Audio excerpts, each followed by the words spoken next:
Eh bien, bonjour Barnabé, Bonjour. merci de nous accueillir aujourd'hui. Au plaisir pour moi. Alors, j'ai découvert un peu ce que tu faisais en lisant il y a quelques semaines un article sur toi dans la revue Yggdrasil, donc qui disait que voilà, tu étais presque 100% autonome ou du moins autosuffisant en nourriture, que tu produisais en plus de l'énergie, enfin que tu étais vraiment très avancé sur ces questions d'autonomie. Et ça m'a tout de suite parlé parce que nous, il y a quelques mois, on a réalisé un documentaire qui s'appelle Enquête d'autonomie, dans lequel on allait voir des éco-villages pour voir à quel point ils étaient autonomes. Et on s'est rendu compte qu'en fait, ils n'avaient même pas 15% d'autosuffisance alimentaire. En fait, de toute façon, ce n'était pas leur objectif, l'autosuffisance, l'autonomie, que eux. Et c'était beaucoup plus sur la coopération sur tout le territoire. Mais du coup, ça m'a intrigué de voir comment une personne toute seule, toi, tu arrivais à construire ton autonomie.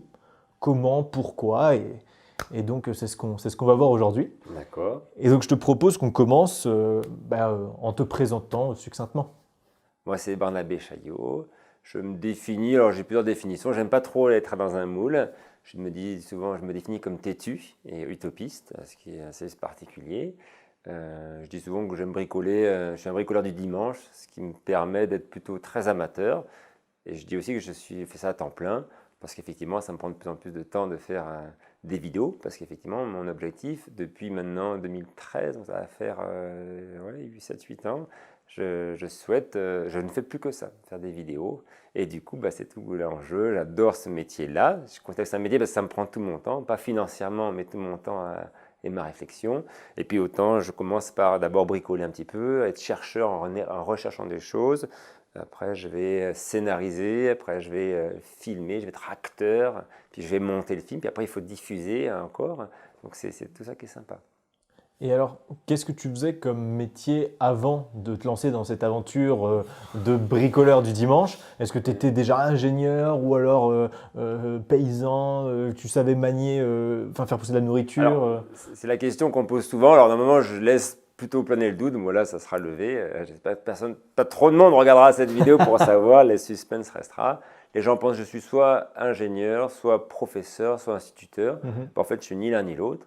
Du coup, je suis plutôt dans mon cursus scolaire, j'étais plutôt mauvais élève, vu que j'ai redoublé 3 fois. Et après, j'ai fait des études de biologie, de manière assez loin. Et puis après, en maîtrise de sciences et techniques.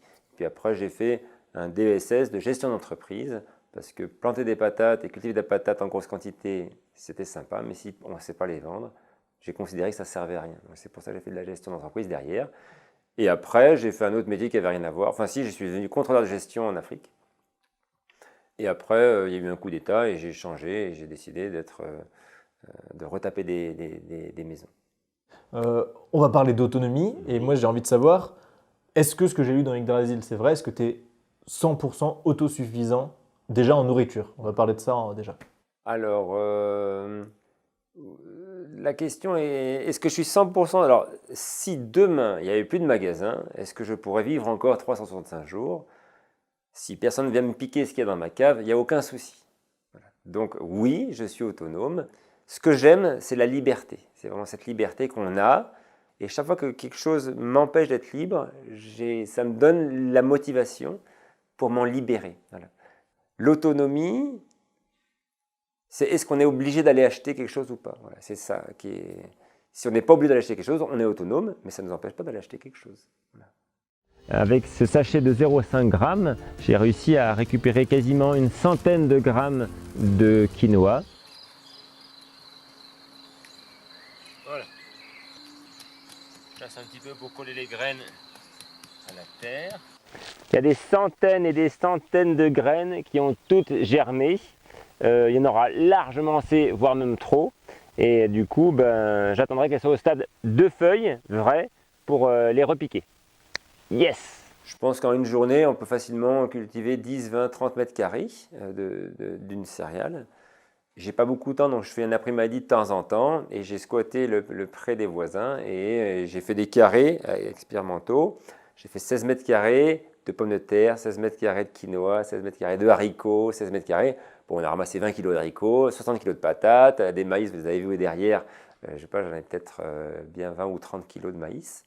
Je pourrais faire plus grand si j'avais plus de temps. J'ai les semences, en tout cas, je produis mes semences. Je pourrais cultiver sur 2 fois plus grand en surface, ou même 3 ou 4 fois, si j'y passais un peu plus de temps. Parce que j'y passe pas beaucoup de temps. Je dois y passer une après-midi par semaine, en moyenne.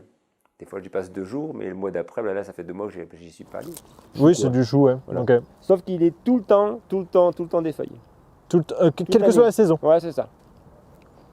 Tu organises ton autonomie pas seulement au niveau alimentaire, mais aussi au niveau énergétique. Et alors, est-ce que tu es autosuffisant en énergie? Alors, pas tout à fait, mais j'y travaille. Je trouve que ce qui est intéressant, c'est de mesurer, de regarder, de s'informer, les indicateurs. Donc, dans la maison, là, je ne sais pas si vous avez vu, il y a plein de petits indicateurs. Ce que je consomme en instantané, ce que je consomme en cumulé. Je relève régulièrement les compteurs et d'eau et d'électricité pour voir où est-ce que j'en suis. Je ne m'interdis pas d'en consommer plus, mais je me dis juste, là, on a consommé quasiment que de l'eau de pluie et pas beaucoup d'eau de ville, ou le contraire sur certains postes. Et ça, c'est quelque chose qui me plaît, de voir où est-ce que j'en suis. Là, tu as combien d'eau de pluie stockée par mois et combien tu en utilises? La cuve fait 3700 litres. Donc chaque fois qu'il pleut suffisamment, elle se remplit à bord. Voilà. Et moi, en moyenne, j'en consomme 2900 par mois. Okay. Mais il va tomber dans cette cuve-là 60 mètres cubes par an, donc 6 mètres cubes par mois en moyenne. Ouais. 6 mètres cubes d'eau tombent là-dedans et moi, j'en consomme 2,9. Tu as 2 panneaux solaires qui t'ont coûté quoi, combien chacun là, 150 €. Chacun ou en tout? En tout. Mais genre pour 100 €, j'aurais pu en avoir un beaucoup plus gros, mais je les avais achetés en petit. Voilà. Okay, donc on va dire, voilà, tu as l'équivalent de 100 € de panneaux solaires sur ton toit, qui alimentent 3 batteries que tu as récupérées, 3 batteries de voiture. Et ça peut alimenter ta radio, ton eau, recharger ton vélo, recharger ton téléphone en USB. Ça peut faire tout ça. Quoi. Ah oui, sans problème. Sans problème. Alors l'avantage de lui, alors après c'est des petites quantités d'énergie, hein. La radio ça consomme 5 watts, le panneau il fait 100 watts, 150 watts. Donc 1 heure de soleil c'est 150 heures, l'équivalent de 150 heures à condition de pouvoir les stocker. Mais je peux les stocker. L'autonomie elle n'est pas compliquée, on craque une allumette avec un bout de bois et on se coiffe les cheveux devant un poêle et ça fait comme un sèche-cheveux, ça prend peut-être 10 minutes de plus. Et ce temps-là, aujourd'hui notre société, j'en suis certain, on va de plus en plus vite et on prend de moins en moins le temps. Pour autant, j'essaye de diminuer notre consommation et de chauffage et d'électricité et j'essaie d'en produire un maximum et d'en stocker un petit peu. Là, c'est mes panneaux. J'avais mis d'abord 6, puis après j'ai rajouté 3. Il y a à peu près 2000 kW crête installées. J'arrive quasiment à faire 2500 kWh par an. Pendant 6 mois de l'année, ma facture est égale à 0. Ça, c'est la consommation d'énergie globale d'un foyer. La moitié, c'est pour le chauffage en hiver. Un autre quart, c'est pour l'eau chaude sanitaire. C'est encore du chauffage, mais pour de l'eau chaude. Et ça, c'est pour le reste. Okay. L'éclairage, les ordinateurs, ici, ça. Et faire tourner une machine à laver sans l'eau chaude. Donc en été, j'arrive à produire tout ça, sans problème. Mais l'hiver, il me manque tout ça. C'est un poêle que j'ai conçu sans soudure. Parce que, est-ce que tu sais souder, toi, par exemple? Non. Est-ce que tu sais te servir une disqueuse? Non. T'as jamais non plus? Non. Alors, ça ne se pose pas d'en faire commencer. Comme ça, vous pourrez couper. C'est un poêle que j'ai conçu reproductible au maximum. Donc, c'est que c'est des choses que j'ai récupérées en déchetterie. C'est une bouteille de gaz aussi, qui est sympa. Et c'est sans soudure. Parce que les gens qui utilisent une disqueuse pour couper les tubes, on va dire une personne sur 100 a utilisé déjà une disqueuse dans sa vie, alors que si on devait souder les choses, il y a une personne sur 10 000 ou 100 000 qui sait vraiment souder. Donc ça, c'est de la plaquette forestière, c'est des gros copeaux, ça coûte 1 litre de fuel, de gasoil, pour faire 1 mètre cube de 250 kg de plaquette forestière. Donc le ratio énergie-pétrole pour énergie, matériel récupéré, c'est quand même pas mal. Mais on est encore du coup tout est basé sur le pétrole de toute façon. Et industriel, c'est des machines qui sont plus grosses que la maison qui broient ça. Ouais, voilà. Et tu as une alternative au cas où ça c'est plus. J'ai le poêle d'à côté. J'ai un poêle classique qui boule très très bien. Ah oui, tu peux mettre ton bois classique. Il a une grosse bûche, mais par contre il fume beaucoup. J'ai fait des tests de fumée et en termes d'efficacité, il est très très bon, il chauffe très très bien, mais il y a beaucoup de particules lourdes à mesurer. Après, si j'avais du temps, ça ne me poserait aucun souci parce qu'il y a beaucoup de bois mort qu'on pourrait casser à la main sans scie, sans rien pour mettre là-dedans. 1 mètre cube comme ça coûte 40 €. Et ça te tient combien de temps de La chauffage? première année que je m'en suis servi, on a fait que ça, on a utilisé que ça l'hiver. Donc, tu as payé 40 € de C'est chauffage ça. pour toute une année de Une saison, ouais. Ce que je trouve intéressant avec toi, ton projet, tout ça, c'est que tu réfléchis pas à l'autonomie juste pour toi, pour que toi, tu réussisses à survivre à l'effondrement. Tu fais ça, mais en essayant de le partager au maximum, notamment via ta chaîne YouTube Barnabé Chaillot. Pourquoi est-ce que tu as eu envie de créer cette chaîne YouTube et quel est ton objectif avec elle? Alors au départ, je ne l'ai pas créé en pensant que je serais connu. C'est que j'avais fait une éolienne à axe vertical sur ma maison. Et quand j'ai vu qu'il n'y avait pas de vent et que ça ne marcherait pas, j'ai voulu l'enlever, la détruire. Et j'ai un ami à moi qui m'a dit, si tu veux, on peut faire une vidéo parce que ta démarche est quand même intéressant d'avoir tous ces essais, ces erreurs. Puis à la fin, cette lucidité de ça ne marchera pas. Et du coup, je me suis dit, mais peut-être il y a un potentiel dans la vidéo et dans l'énergie qui est mon dada. Parce que je sais très bien qu'on est dépendants tous énormément d'énergie. Ce que je veux, c'est montrer que c'est possible et du coup créer quelque part du rêve. Je le fais, je suis content, je le montre et les gens ils se disent mince, lui il l'a fait, pourquoi moi je le ferais pas?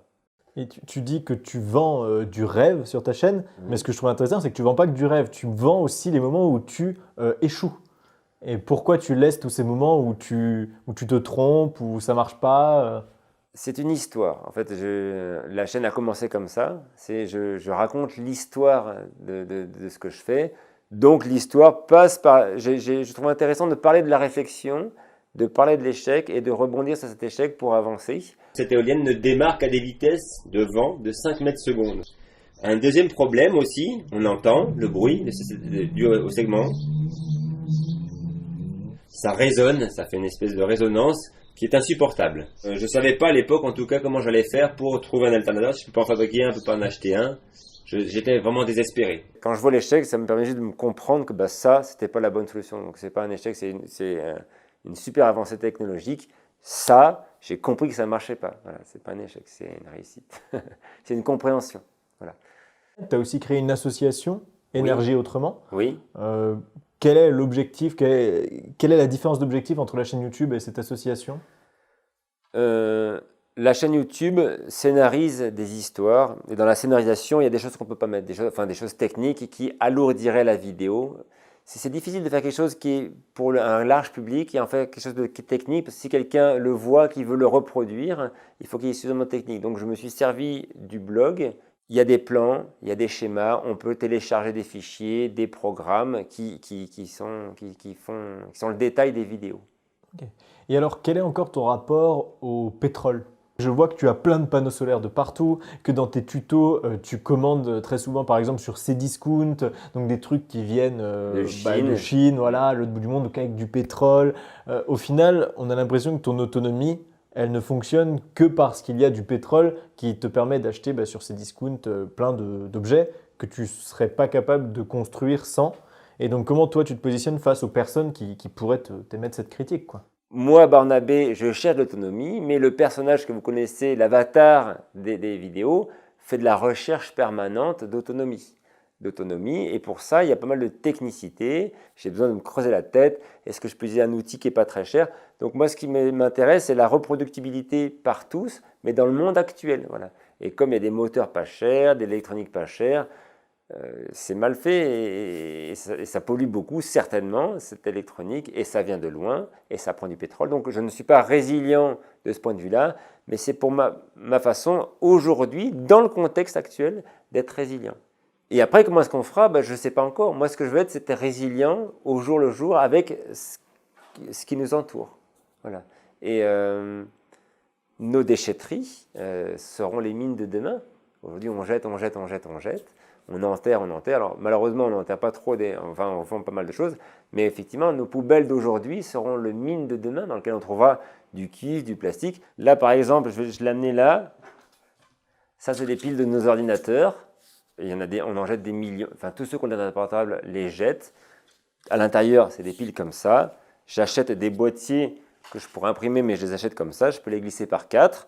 Là, j'ai une ampoule dessus, mais je pourrais très bien charger ton portable ou quoi que ce soit. Je peux les recharger avec un petit panneau solaire et un adaptateur. Et après, j'ai de la lumière. Voilà. Du coup, on va dans les bois avec ce genre d'ampoule. C'est beaucoup d'électronique, mais c'est pas moins d'électronique qu'un téléphone qui a sa lampe. Voilà. Et ces batteries lithium, il y en a de plus en plus, et il y en aura pour l'instant de plus en plus.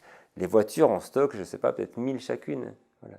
Et après, quand les voitures électriques, les batteries de voitures électriques sont usagées, elles n'ont plus d'autonomie pour faire plus de 100 km, donc ils les mettent de côté, mais il y en a des hangars pleins. Alors, est-ce que ça, dans nos poubelles, me rend moi autonome? C'est ça. Est-ce que j'ai plus besoin de l'acheter? Alors ça, j'ai besoin de l'acheter, mais en même temps, est-ce que c'est fiable ou pas? Je ne pourrais pas le refabriquer, ni ça, ni rien. Je ne pourrais rien refabriquer. Mais ça devient disponible, même dans nos poubelles. Et c'est dans ce sens-là où je suis autonome. L'aluminium, je ne fabriquerai jamais d'aluminium. Mais il y a tellement de gens d'aluminium, je pense que même si demain la société s'effondrait, il restera d'aluminium pour encore 1000 ans d'usage. On arrive justement sur cette question de l'effondrement. Oui. Alors l'effondrement, nous, comment on l'entend, c'est le moment, on va dire, dans le temps où l'État n'arrivera plus à assurer les besoins fondamentaux de sa population. Donc justement en nourriture, en énergie, en habitat. C'est pour ça que c'est toujours les 3 points qu'on étudie sur l'autonomie. Est-ce que cette perspective de l'effondrement t'a poussé à chercher à créer ton autosuffisance alimentaire, énergétique et ta maison? Non, alors en fait, au départ, moi je veux juste plus de liberté, plus de résilience. Mais résilience pour le plaisir de ne pas dépendre de quelque chose. Mais ce n'est pas du tout dans l'optique d'un effondrement. Cette notion d'effondrement, c'est un moteur. C'est un moteur de réflexion, c'est un moteur pour faire bouger les consciences, et ça, je trouve ça très intéressant. Si moi, je cherche à être résilient et que je m'associe avec quelqu'un qui est un collapsologue, et ensemble, on fait quelque chose qui va nous permettre de pouvoir avancer dans le temps sans se soucier qu'il y ait du pétrole, qu'il n'y ait pas de pétrole, qu'il y ait un État qui nous aide ou pas, et bien à un moment, l'État n'aura même plus d'importance. Qu'il soit là ou qu'il ne soit pas là, ça ne changera rien. Et du coup, cette nouvelle organisation pourrait, en théorie, ça peut paraître prétentieux, mais c'est pas comme ça que je l'entends, pour être un modèle. Voilà. Et c'est ce que des fois je me dis, si je suis un modèle, quelque part, eh ben, ça peut changer. C'est plus facile de suivre un exemple que de convaincre quelqu'un de ce qu'il fait, c'est pas bien. Et ça, je pense que c'est un motif qui me plaît, c'est un cadre que j'aime beaucoup en tant qu'influenceur, parce que c'est ce que je deviens malgré moi et en même temps avec beaucoup d'efforts, c'est d'influencer des gens sur leur façon de penser. Okay. Et est-ce que tu as déjà pensé à intégrer un éco-village pour pouvoir organiser à plusieurs une autonomie et pouvoir continuer en fait ton désir de liberté et d'autosuffisance? Alors, je suis assez partagé parce que la maison est belle, je me sens bien ici, j'ai beaucoup investi et en même temps, je rêve de vivre dans un éco-village ou un écolieu, mais pour des raisons sociales. Parce que les gens qui s'intègrent à cet endroit-là veulent vivre en société, pas fermée, mais plus proche. Voilà. Moi, je me trouve trop éloigné de mes voisins, même qui sont juste à côté. On se dit bonjour en voiture, ça s'arrête là. On n'a pas forcément les mêmes idées sur l'écologie, sur l'autonomie. Et ce que j'aime vraiment, surtout dans cette démarche, on dit à personne ce qu'ils font est bien ni pas bien. Ça ne nous intéresse pas. Nous, on est content de faire ce qu'on fait. Et quand les gens ont envie de nous rejoindre, je dis envie de nous rejoindre et en même temps on ne leur demande pas de nous rejoindre parce que notre cercle est fermé, eh ben, ils ont envie de tendre vers ça et ils trouveront d'autres cercles à eux aussi pour faire des choses qui sont sympas.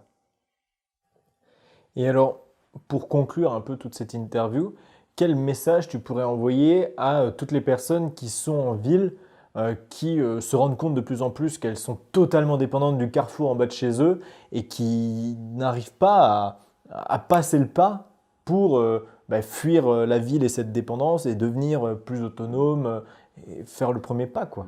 Alors, je pense que le problème des gens des villes, je vais commencer par une critique forte, mais je vais retempérer après. J'ai envie de dire, ils sont déconnectés de la réalité. Parce qu'ils font cultiver tout loin, très loin, ils ne savent même pas forcément qui fait quoi ou quand. Grâce aux AMAP, ils ont retrouvé du lien, mais j'ai envie de dire, non seulement il ne faudrait pas simplement aller le vendredi après-midi dans le point collecte, récupérer son panier, point final, et dire « oh, il n'y a que du chou ». Il faudrait que les gens puissent prendre le temps, au moins un week-end par mois, voire plus, prendre leur temps, aller dans les jardins, chez les maraîchers à 10-15 km, ou se regrouper pour y aller, aider, voir le paysan, lui dire « non mais tu sais, tes carottes, celles-là je les aime pas trop, il n'y en aura pas des carottes plus petites mais plus sucrées, ou des courges, machin, qui s'impliquent, c'est un temps avec la nature, on se reconnecte. Ça, c'est un premier point. Le deuxième point sur l'énergie, ça c'est sur l'alimentation. Les gens de la ville, quand ils sont déconnectés, c'est parce que s'ils ont un chauffage central et que vous leur dites vous avez consommé combien d'énergie pour vous chauffer hier, même s'ils voulaient, ils ne pourraient pas le savoir. Il faudrait qu'ils aillent voir le syndic et qu'ils fassent un... Il faut mettre des indicateurs partout. Il faut demander à avoir un compteur individuel et avoir une notion de ce qu'on a consommé et combien ça a coûté. Voilà. Je pose la question, mais c'est un piège. Si tu mets un radiateur d'1 kW chez toi, ça va te coûter combien au bout d'une journée? Personne ne le sait. À partir du moment où on ne sait pas, j'ai envie de dire qu'on s'en fiche. Donc la solution pour des gens qui aimeraient être autonomes, j'ai envie de dire, soyez conscient de ce que vous faites. C'est la première étape. Et il n'y a pas besoin d'aller dans un jardin. Soyez conscient. Vous avez acheté combien de choses, qui vient de où, il y a quoi dedans. Et déjà là, c'est le plus gros du travail. Parce qu'après, une fois qu'on sait combien on consomme et d'où viennent les produits et ce qu'on a mis dedans, on est obligé de changer. Si on a voulu vous présenter Barnabé Chaillot, c'est parce que sa démarche de bricoleur engagé nous a paru très intéressante et plutôt originale. Même s'il est globalement autosuffisant, eh bien il reste quand même dépendant des énergies carbonées qui lui permettent d'obtenir son bois, ses panneaux solaires, ses circuits imprimés et tous ses indicateurs. Mais sa dépendance n'est pas vraiment un problème, puisqu'il en est conscient et qu'il organise son autonomie au sein du système actuel. Il ne propose pas un modèle fixe, mais un modèle qui s'adaptera avec le temps. D'ailleurs, il n'a pas commencé le chemin de la résilience en pensant directement à l'effondrement, mais en partant d'une envie de liberté. Cette liberté qu'il obtient en sachant précisément ce dont il a besoin pour vivre. Cette liberté qu'il obtient avec une vision chiffrée de l'autonomie. C'est précisément cette vision de l'autonomie qu'on recherchait dans notre documentaire sur les éco-villages, avant de nous rendre compte que le vivre ensemble comptait plus pour eux que le nombre de patates qu'ils pouvaient faire pousser. Ce sont deux visions différentes mais complémentaires qui nous donnent envie d'aller plus loin et de réaliser d'autres vidéos sur ce sujet, notamment avec des initiatives résilientes mais aussi résistantes. Donc si ça vous intéresse, n'oubliez pas de vous abonner. J'espère que cette vidéo vous aura aussi donné envie d'aller jeter un œil à la chaîne de Barnabé Chaillot et de voir ou revoir notre documentaire En quête d'autonomie. Merci à toutes celles et à tous ceux qui nous soutiennent sur Tipeee. C'est grâce à vous qu'on peut consacrer plus de temps à Demos Kratos et donc faire plus de vidéos. Merci pour tout et à bientôt.